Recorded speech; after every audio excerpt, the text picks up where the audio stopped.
In saying that in my book I say that there's no reason at all to believe that the so-called Jesus of Nazareth ever existed, but here's what I say about Socrates. The original collision between our reasoning faculties and any form of organized faith, this is my book, though it must have occurred before in the minds of many, is probably exemplified in the trial of Socrates in 399 BC. It does not matter at all to me that we have no absolute certainty that Socrates even existed. The records of his life and his words are second-hand, almost but not quite as much as are the books of the Jewish and Christian Bible and the hadiths of Islam. Philosophy, however, has no need of such demonstrations because it does not deal in revealed wisdom.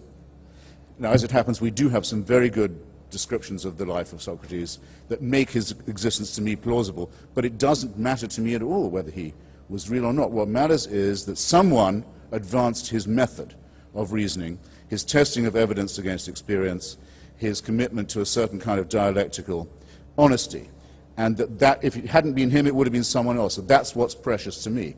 And that he never said, you've got to believe in everything I say, or go to hell or heaven. Because, and here's why you've got to agree with me, because my mother never went to bed with anybody. And that proves the truth of what I say. Or by the way, I must have looked very dead when they took me down from the cross, but I didn't die. And that proves my point. I'm willing to grant it all. I'm willing to grant the Immaculate Conception first, then the virgin birth, then the resurrection, and the Annunciation and the Assumption. I'm willing to grant all of it. It doesn't prove the truth of the proposition that you should take no thought for the morrow. The central doctrine of Jesus of Nazareth, take no thought for the morrow. No investment, no thrift, no care for your children, that you should abandon your family, not worry about construction, about investment, about anything. Just follow me.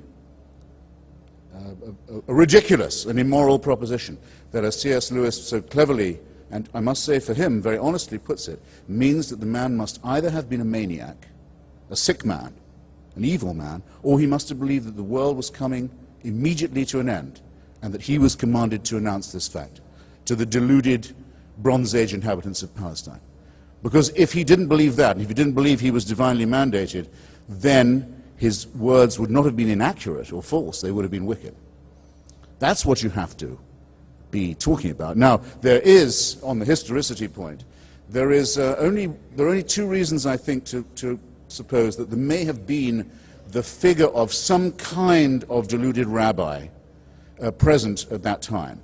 The first is the fakery of the story. The fakery itself proves something. The prophecy says this man must be born in the house of David, of David's line in David's town. It means he must be born in Bethlehem. Jesus of Nazareth is well known to have been born in Nazareth. In order to get him to Bethlehem, a huge fabrication has to be undertaken. A census is proposed by Caesar Augustus. No such census ever took place. The people of the region were not required to go back to their hometown to be registered. That's never happened. Quirinius was not governor of Syria in that year, as the Gospels say. None of the story of the Nativity is true in any detail, and not one of the Gospels agrees with each other on this fabrication.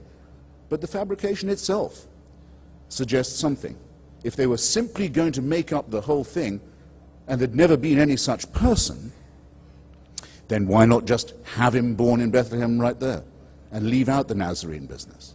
So the very falsity of it, the very fanatical attempt to make it come right, suggests that yes, there may have been a charismatic, deluded individual wandering around at that time.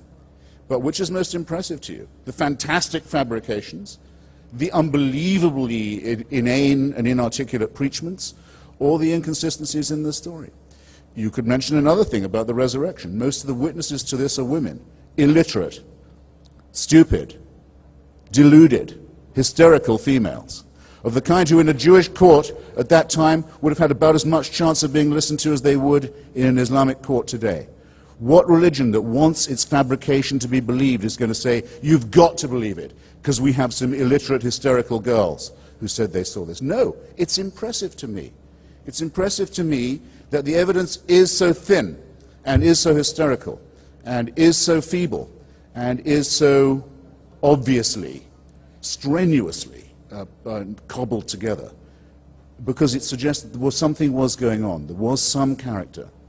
And I don't want to, therefore, to profane those who think that no, that there must have been something, and say, no, there was nothing. This is not a whole cloth fabrication, but it is a very human and very intelligible and very pitiable, I think,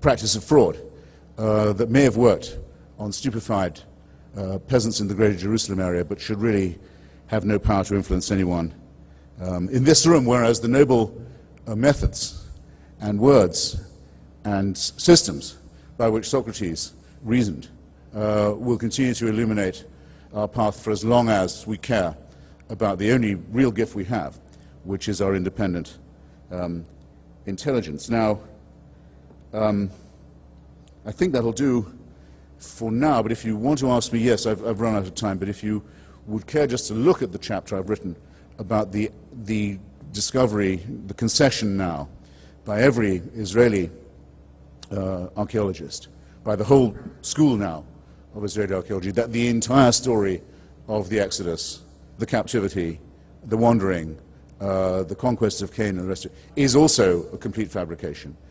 You will see a perfect collision between the two things that do allow us to make progress as scholars and intellectuals: the weighing of evidence against interest.